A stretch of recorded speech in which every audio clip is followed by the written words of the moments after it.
अपनी बात को पूरा रखेंगे। सर्वेश जी, काउंटर रख रहे थे आप। मैं काउंटर रख रहा था कि जिस तरीके से उन उलेमाओं ने मांग का जो लिस्ट थमाया, आप देख लीजिए उसमें किस तरह के आपत्तिजनक मांग है। क्या किसी भी धर्म और जाति देख के कहा जा रहा है कि उसमें पुलिस में भर्ती परीक्षा में आप मुसलमानों को तवज्जो दो? ये कौन सी मांग हो गई? ये क्या जिन्ना वाली मांग हो गई? आप इसको इसमें आपको नहीं, इसमें क्यों सबने पार्टी ने उसको उलेमाओं को स्वीकार कर उन्होंने मांग की है, तभी सभी पार्टियों से मांग की है, लेकिन महाविकास अघाड़ी का कोई बयान बताइए कि उन उलेमाओं के मांग को महाविकास अघाड़ी ने स्वीकार किया हो। महाविकास अघाड़ी किसानों के मामले को लेकर, जन समाज के जन मुद्दों को लेकर जा रही है। सोयाबीन किसानों का मामला उठा रही है महाविकास अघाड़ी। अरे जितने एमएसपी पे भारतीय जनता पार्टी के राज्य में किसानों से छोड़ दीजिए, खरीदे वहां पे किसान आत्महत्या करने के लिए मजबूर हो रहे हैं। दिखा दीजिए सोयाबीन किसानों की हालत देख लीजिए, हल्दी किसानों की हालत देख लीजिए, संतरा किसानों की हालत देख लीजिए, क्या हालत बनी पड़ी हुई है। सारे किसानों की हालत खराब है, लेकिन उन किसानों को देवेंद्र फडणवीस आप कह रहे हैं कि 6,000 रुपए प्रति क्विंटल दीजिएगा। अरे महाविकास अघाड़ी 7,000 रुपए प्रति क्विंटल सोयाबीन किसानों को देने जा रही है। अब आपकी नींद खुली है। 2014 में भी 6,000 रुपए प्रति क्विंटल देने का वादा किया था। मुझे आप एक डाटा उठा के दिखा दीजिए कि 2004 से 14 तक एमएसपी पे कितने 4 से 14 की कहानी छोड़ दीजिए ना। बिल्कुल 14 से लेके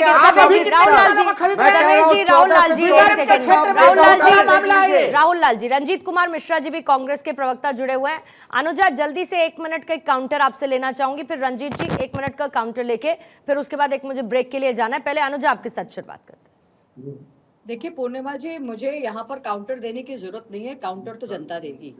इनकी नौटंकी सब जनता देखती है।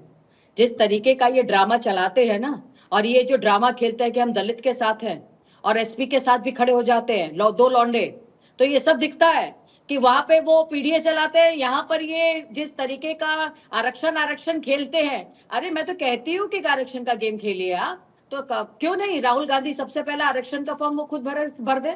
और जहां पर वो कास्ट सेंसस की बात करते हैं, अपना कास्ट सेंसस की बात बता दीजिए। हम तो खुद कहते हैं कि आप कीजिए, आप करके दिखाइए। सो जो बोलता है सबसे पहले करिए।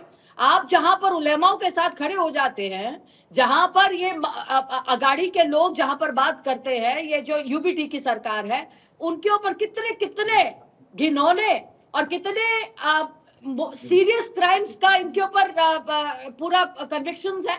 आप यहाँ पर ये भी देखिए कि जो आज यहाँ पे खड़े खड़े बातें कर रहे हैं राहुल भाई मेरे, अरे आपके तेलंगाना में तो आप ही के जो फार्मर्स है, जो किसानों को उन्होंने एचआरसी को बोला है कि उन्होंने हमारी जो लैंड को है उन्होंने फोर्सफुली ले लिया। ये बीआरएस के लीडर्स ने सबमिट किया है। तो आप यहाँ बैठ के डींगे मार रहे हैं, किस बात पे डींगे मार रहे हैं मुझे तो समझ में नहीं आता। क्योंकि देखिए आपका कोई वजूद है नहीं, और जब वजूद आपका हिल जाता है, एनडीए की सरकार के अंदर आप घूस की बात करते हैं, आप कहते हैं कि इनके अंदर इन्फ्लेटेट कर दिया, कभी आप आरएसएस को गालियां देते हैं। अरे भाई, आप तो जिहादियों के साथ खड़े हैं, आप तो बांग्लादेशीज के साथ खड़े हैं, आप तो इन्फ्लेटेटर्स के साथ खड़े हैं। आप तावड़े की बात करते हैं, आप तावड़े जी की बात करते हैं। अरे तावड़े जी की बात आप क्या कर रहे हैं? आपके पास सीसीटीवी फुटेज नहीं। अरे जहां पर जाकर पैसों की बात हो रही है वहां जाकर बात कीजिए। अरे 300 करोड़ के, चुनाव से पहले 300 करोड़ के रंजीत कुमार मिश्रा जी आपसे लेना चाहूंगी। रंजीत जी, महाराष्ट्र के सत्ता के संग्राम में कांग्रेस की तरफ से भी तमाम जोर आजमाइश की गई है। जाहिर बात है कि अघाड़ी है अपनी पूरी ताकत दमखम के साथ। फर्स्ट फेज में सभी सीटों पर चुनाव हो रहा है, वोटिंग इस वक्त हो रही है। कितनी उम्मीद है कांग्रेस को? रंजीत जी। पूर्णिमा जी, कांग्रेस पार्टी जनता के मुद्दों पर चुनाव लड़ रही है। चाहे महाविकास अघाड़ी की बात करें या झारखंड में इंडिया गठबंधन की बात करें, तो पूरी तरह से जनता के मुद्दों को हमने उठाया है। हमने किसानों के मुद्दों की बात की, महिलाओं की बात की, युवाओं की बात की, देश के में बढ़ती बेरोजगारी की बात की, और जिस तरह से महंगाई बढ़ी है उसकी बात की। और उसी आधार पे हम अपना मैनिफेस्टो लेकर आए और जनता के बीच गए हैं।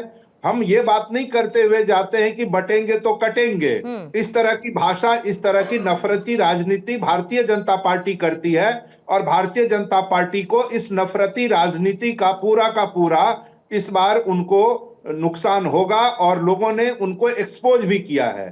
दूसरी बात कि ये लगातार केंद्रीय एजेंसियों का दुरुपयोग करते रहे। अब इन्होंने खुलकर धनबल का प्रयोग शुरू कर दिया। विनोद तावड़े कोई छोटे नेता नहीं है, भारतीय जनता पार्टी के सबसे बड़े नेताओं में शामिल हैं, भारतीय जनता पार्टी के महासचिव हैं, और अभी तो और भी कई चर्चाएं हो रही थी उनके और भी पदोन्नति की।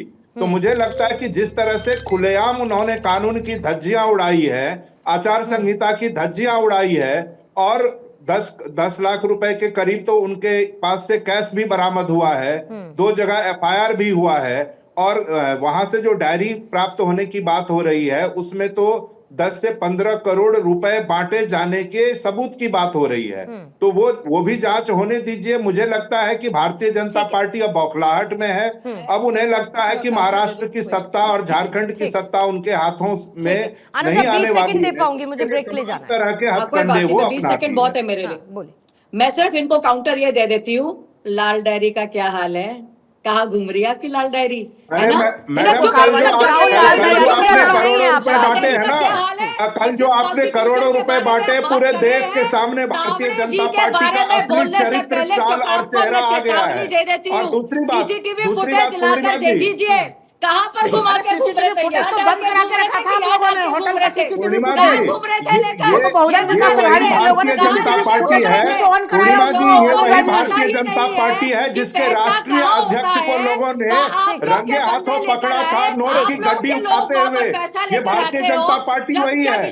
बंगारू लक्ष्मण जी सबको याद होंगे, बंगारू लक्ष्मण जी जो नोट की गड्डी उठाते हुए जा रहे थे। ठीक है, विनोद तावड़े के मुद्दे को लेकर बीजेपी को आप घेर रहे हैं, लेकिन वहीं दूसरी तरफ झारखंड में भी सेकंड फेज में इलेक्शन है। हेमंत सोरेन पर भ्रष्टाचार के आरोप लगे हैं, लेकिन उसको लेकर विपक्ष एक तरफा ये कहता है कि भाई जो एजेंसीज है उनका दुरुपयोग किया जा रहा है। ठीक है सर्वेश जी, मैं आपके पास भी आती हूँ। अनुजा, थोड़ा समय और दूंगी आपको। रंजीत जी, मैं आती हूँ आपके पास। एक छोटा सा ब्रेक मुझे फिलहाल लेना होगा, लेकिन क्योंकि एक तरफ उत्तर प्रदेश में 9 विधानसभा सीटों पर उपचुनाव हो रहे हैं, झारखंड में दूसरे चरण के इलेक्शन, और महाराष्ट्र की 288 सीटों पर सिंगल फेज में जारी है वोटिंग। 2 घंटे लगभग होने वाले हैं वोटिंग को शुरू हुए। एक एक तस्वीर हम आपको दिखा रहे हैं भारत 24 पर, और ये स्पेशल एआई कवरेज सिर्फ आपके लिए।